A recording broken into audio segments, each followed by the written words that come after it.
வணக்கம். பாலாஜி பற்றி சொல்லணுன்னா, பாலாஜி சின்ன குழந்தையிலேருந்தே ரொம்ப பக்தி. 3 வயசு குழந்தையிலேருந்தே அவனுக்கு பக்தி. எது கொடுத்தாலும் சாமிக்கு தான் வாங்குவான். பழம், பூ. இந்த ஸ்கூலுக்கு போயிட்டு வரும்போது அதையே தான் வாங்கிட்டு வருவான். வரும்போது பை வாக்கிங்கில் வந்துடுவான், பஸ்ஸில் வரமாட்டான். ஏதுறான்னா நான் வாங்கிட்டு வந்தேன் அப்படின்னு சொல்லுவான். அப்படி தான் எல்லாமே அவனுக்கு பழக்கம். காலேஜ் போன பிறகும் அதே ஹேபிட் அவனுக்கு விடாத இருந்தது. இப்போவும் அதே தான். நடித்த பிறகும் அவனுடைய இதெல்லாம் கோயிலுக்காக தான் செலவு பண்ணி ரொம்ப அழகாக கட்டியிருக்கான். நீங்கள் எல்லாரும் வரணும். அவன் நடித்த படம் நீங்கள் எல்லாரும் பார்த்து அவனை ஆசீர்வதிக்கணும். கண்டிப்பாக பாருங்க. என்ன சொல்றது, தாயே சரி.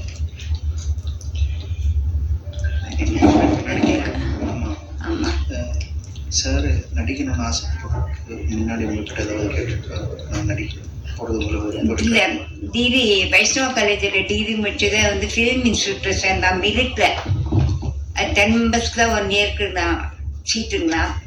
அது மெரிட்டில் ஃபஸ்ட்டு அந்த சீட் கிடச்சி அது படிச்சுட்டு இருக்கும்போது தான் அவனுக்கு இந்த ஆசையே வந்தது. கௌதம் மேனன் டைரக்டர் அவங்கெல்லாம் ஒன்றா படித்தவங்க. அதுக்கப்புறம் தான் அவனுக்கு இந்த ஐடியா வந்தது. அப்புறம் எல்லாரும் டிஸ்கஸ் பண்ணி செய்கிற இதுன்றதுனால வீடு சின்னதாக இருந்ததுனால வீட்டில் தங்கி இருக்கிறதுக்கு இல்லாத தனியாக அவன் ப்ரோக்ராம் பண்ணுறதுக்கு ஆரம்பிச்சது. டேனியல் பாலாஜிக்காக 1 நிமிடம் மௌன அஞ்சலி செலுத்தும்படி அன்புடன் கேட்டுக்கொள்கிறேன். I request all of you to stand. நான் முதல்ல டேனியல் பாலாஜி சாரை இயக்குனர் பிரசாத் பிரபாகர் சார் அவர்கள் டேனியல் பாலாஜி சாரை வீட்டுக்கு போய் அவங்கள பார்த்து இந்த ஃபிலிம்க்கு கன்ஃபார்ம் பண்ணி இது பண்ணப்போ அப்பதான் என்னை பற்றி இன்ட்ரடியூஸ் பண்ணாங்க. ஸோ நான் அவருக்கு as a part of the movie making அவருக்கு நன்றி சொல்றதுக்காக, சார் எங்கள் படத்தில் நடிக்கிறதுக்கு நீங்கள் சம்மதிச்சதுக்கு உங்களுக்கு எங்களுடைய மனமார்ந்த நன்றி அப்படின்னு அந்த நன்றி சொல்றதுக்காக வீடியோ காலில் அவரை சந்திக்கக்கூடிய ஒரு தருணம் தான் எனக்கு கிடைச்சிது. இப்போ வீடியோ காலில் உங்களை நீங்கள் பாடுறீங்க, உங்களை பார்த்துருக்கேன் நான். எனக்கு உங்களை பாட்டெலாம் நான் நிறைய கேட்டிருக்கேன். எனக்கு ரொம்ப சந்தோஷம் சார். சரி, இவ்வளோ பாடுறீங்க, நான் கேட்குற பாட்டு உங்களால் பாட முடியுமா அப்படின்னாரு. சார் கண்டிப்பாக சொல்லுங்கள் சார், தெரிஞ்சா கண்டிப்பாக இப்போவே பாடுறேன் சார் அப்படின்னு. அவர் முதல்ல என்கிட்ட கேட்டது, நம்ம தண்ணீர் படத்தில் வர MSV சார் அவர்கள் இசையமைத்த சுசிலாமா அவர்கள் பாடிய கண்ணான பூமகனே கண்ணுரங்கு சூரியனே அப்படிங்கிற பாட்டு உங்களுக்கு தெரியுமான்னு கேட்டார். ஆக்சுவலாக அந்த பாட்டு நான் நிறைய கேட்டு வளர்ந்துருக்கேன். ஆனால் பாட்டு எனக்கு பாடம் இல்லை, பாடுறதுக்கு எனக்கு பாடம் இல்லை. நான் சொன்னேன், சார் மன்னிக்கணும், நீங்கள் ரொம்ப ஒரு அழகான பாட்டு கேட்டிருக்கீங்க. ஆனால் இந்த பாட்டை நான் கற்றுக்கிட்டு ப்ராக்டிஸ் பண்ணிட்டு உங்களுக்கு கண்டிப்பாக நான் நேர்லேயே உங்களுக்கு நான் பாடி காமிக்கிறேன் அப்படின்னு சொன்னேன்.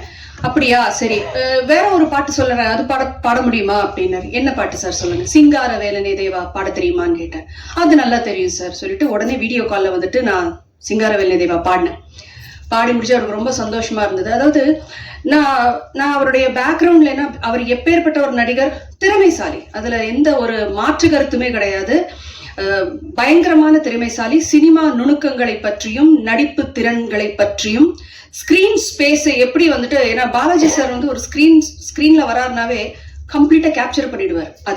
அது நெகட்டிவிட்டி ரோலா இருக்கட்டும், எதுவா இருக்கட்டும். மோஸ்ட்லி அவர் நடிச்சது எல்லாம் வில்லன் கேரக்டர்ஸ் தான். அந்த வந்தாலே அந்த கண்ணுக்கு அவ்வளோ பவர் இருக்கு. அதுதான் முக்கியமா சொல்லுவாங்க, ஒரு நடிகருக்கு கண்ணு பேசணும் அப்படின்னு சொல்லுவாங்க. நான் பெரியவங்க சொல்லி கேள்விப்பட்டிருக்கேன். அந்த மாதிரி அந்த பாட்டு அவர் பின்னாடி இருக்கிற அவர் உட்காந்துட்டு இருந்த ரூம்ல ரொம்ப சிம்பிளா இருந்தது.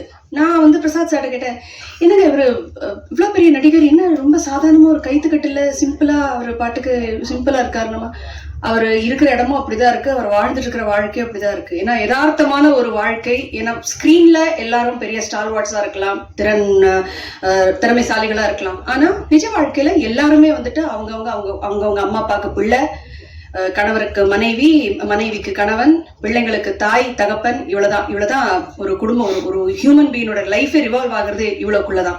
மனம்னு சொல்லுவாங்கல்ல, அது மாதிரி வளர்ந்த ஒரு பொண்ணுதான் நானு. எனக்கு பல பாடல்கள் எனக்கு மெமரிஸ். சில பாடல்கள் முக்கியமா SPB சார் மறைவுக்கு அப்புறம் எனக்கு பல பாடல்கள் கேட்கறதுக்கே ஒரு மாதிரி பயமா இருந்தது. எந்த பாடல்லாம் தூங்கும் போதும், நடக்கும் போதும், உட்காரும் போதும், வண்டி ஓட்டும் போதும், பிள்ளைகளோட விளையாடும் போதும், குடும்பத்துல இருக்கும் போது கேட்டு நான் வளர்ந்த பாடல்கள்.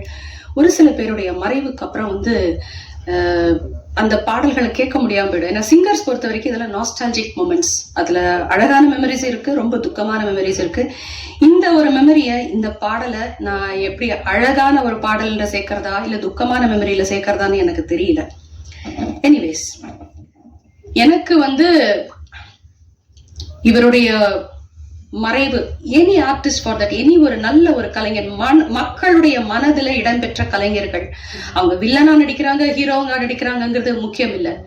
நடிப்பு துறையில எப்படி அவங்களுடைய நடிப்பை நடிச்சிருக்காங்க, அவங்களுடைய தொழிலை எப்படி நல்லா பண்ணியிருக்காங்க. அது பாடகரா இருக்கட்டும், நடிகரா இருக்கட்டும், இயக்குனரா இருக்கட்டும், பாடல் ஆசிரியரா இருக்கட்டும், யாராக இருக்கட்டும், அந்த மாதிரி மக்கள் மனசில் இடம் பெற்று இருக்கக்கூடிய ஒரு நடிகர் தான் டேனியல் பாலாஜி சார். அது மாத்திரம் இல்லாம இந்த படம் ஷூட்டிங் நடந்துட்டு இருக்கும் போது அதிகமா ஈஸ்வர் கிருஷ்ணாவுடையும் சாருகேஷ் அவர்களுடையும் அவர் அதிகமா பேசியிருக்காரு. அது மாத்திரம் இல்லாம அவர் கூட ரன்னிங் கேரக்டரா இருந்த பாபு அவர்களோடும் முத்து அவர்களோடும் அதிகமா அவர் பேசியிருக்கிறாரு. அப்பவே ஈஸ்வர் கிருஷ்ணா கிட்டக்க அவர் சொல்லியிருக்கிறாரு, இதுதான் என்னுடைய கடைசி படமா இருக்கும், இதுக்கப்புறம் நான் பரிபூர்ணமா ஆன்மீக வழியில தான் போறதா இருக்கேன். இதுல என்னன்னா, மனுஷன் எவ்வளவு சம்பாரிச்ச காசும் ஒரு ஒரு அருமையான ஒரு கோயில கட்டுறதுக்காக யூஸ் பண்ணிருக்காரு. அவர் பயங்கரமான ட்ரெஸ் போட்டுலாம் நாங்க பெருசா ஆடம்பரமா ட்ரெஸ் பண்ணி நான் பார்த்தது கிடையாது. அட்லீஸ்ட் இந்த ஆர்பிஎம் ஜேர்னில அட்லீஸ்ட் நான் சொல்லணும்னா, சாதாரணமா ஒரு வேஷ்டி வீட்டுல இருக்கும்போது சாதாரண ஒரு வேஷ்டி கட்டிட்டு தான், ஒரு பனியன் போட்டுட்டு தான் அவர் இருந்திருக்காரு. That's contrast thing. அண்ட் முக்கியமா இந்த டைரக்டர் பிரசாத் பிரபாகர் சார் அவர்களோட பாலாஜி சாருக்கு நாங்க செட்டிலேயே சொல்லிப்போம். பிரசாத் சார் எல்லாம் நாங்க கிண்டல் பண்ண ஆரம்பிச்சிட்டோம். பிரசாத் சார் ஏதாவது சீன் பத்தி எக்ஸ்பிளைன் பண்றதுக்கு கொள்றதுக்கு ஏதாவது வந்தாங்க, சபா வந்துட்டீங்களா சொல்லுங்க, இப்படிதான். அந்த சபாங்கிறது நாங்க சொல்லி எங்களுக்கு இதெல்லாம் பயங்கரமான ஒரு ஹாண்டிங்கான மெமரிஸ் ஆயிடுச்சு. ஹியூமரா இருந்த ஒரு விஷயங்கள்லாம் ரொம்ப ஹாண்டிங் ஆக ஆரம்பிச்சிருச்சு. ரக்தோள் அங்காள பரமேஸ்வரி அம்மன் கோவில் தான் அவர் ஆவடியில கட்டி இருக்கிற கோவில். ரொம்ப அழகான கோவில். உங்களுக்கு கோவில் போற பழக்கம் இருக்கிறவங்களுக்கு கண்டிப்பா ஒரு தடவை போய் விசிட் பண்ணுங்க. பெரிய நடிகர்கள் ரொம்ப கற்று தேர்ந்தவர்கள் நிறைய பேர் பண்றாங்க. ஆனா இது சில பேர் நான் இதுக்கு இது தலைனா, அவங்க எப்படின்னா அவங்க பிலிம் அவங்க நடிக்கிறாங்க எப்படின்னா போட்டோம்னு சில பேர் இருக்காங்க. ஆனா அந்த ஒரு பர்ஃபார்மன்ஸ் கொடுத்து, இப்ப ஈஸ்வர் கிருஷ்ணாக்கும் சரி தயாக்கும் சரி, அவங்க இந்த படத்துல நல்லா பர்ஃபார்ம் பண்ணிருக்காங்கன்னு ஒரு பேர் வரும்னா அதுல 50% டேனியல் பாலாஜி சாருக்கு போகும் தான் சொல்வேன். 50% டைரக்டர் சார் அவருக்கு போகும். சோ இந்த விஷயங்கள் ஷேர். அதுவும் இல்லாம இந்த படம் இட்ஸ் அ சஸ்பென்ஸ் த்ரில்லர். உடலால் மற்றும் மறைந்த ஒரு அருமையான ஒரு கலைஞன், ஒரு நடிகனுடைய 1ஆம் ஆண்டு நினைவு அஞ்சலியை இன்னைக்கு நாங்க நினைச்சு அவருடைய ஆப்சன்ஸை நாங்க பிரசன்ஸா நினைச்சு ஃபீல் பண்ணி செய்யற ஒரு இம்பார்ட்டன்டான ஒரு ஈவெண்ட் தான் இன்னைக்கு. அன்போடு அழைக்கும். Thank you so much. She's also played a major role in the movie as well as அவங்க சொன்ன மாதிரி ஒரு பாடகியாக எல்லாருக்குமே தெரிஞ்ச ஒரு விஷயமா இருந்தாலும் லிரிசிஸ்டாவும் இறங்கியிருக்காங்க. Thank you so much for joining. Also has joined. Thank you so much.